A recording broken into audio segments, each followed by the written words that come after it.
Hyoshim's Independent Life, also known as Live Your Own Life. Ito ay bagong Korean television series na nakatakdang ipalabas ngayong September 2023. Ang Hyoshim's Independent Life ay isang melodrama na sinusundan ang kwento ng isang anak na babae na nagngangalang Lee Hyoshim na sa wakas ay nagpasya na mamuhay ng independenteng buhay at ituloy ang sarili niyang kaligayahan pagkatapos ng hirap na pag-ako ng buong responsibilidad sa kanyang ina at mga kapatid.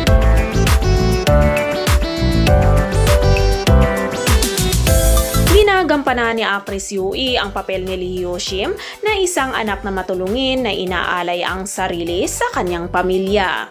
Dahil natural siyang atletiko at bihasa sa mga pisikal na aktibidad, agad siyang nakakuha ng trabaho bilang personal trainer pagkatapos ng pagtatapos ng high school at kasalukuyang nagtatrabaho sa isang fitness center sa Gangnam habang sinusuportahan ang kanyang pamilya.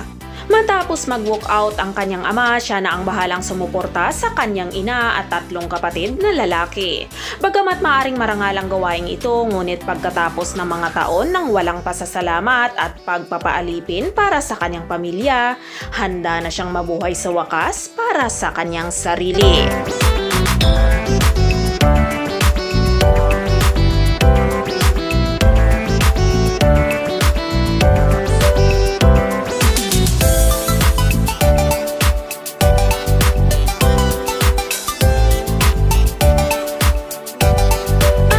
Hyoshim's Independent Life ay binubuo ito ng 50 episodes at nakatakdang ipalabas sa KBS2 Network sa September 16, 2023. Ipapalabas ito tuwing Sabado at Linggo hanggang March 2024.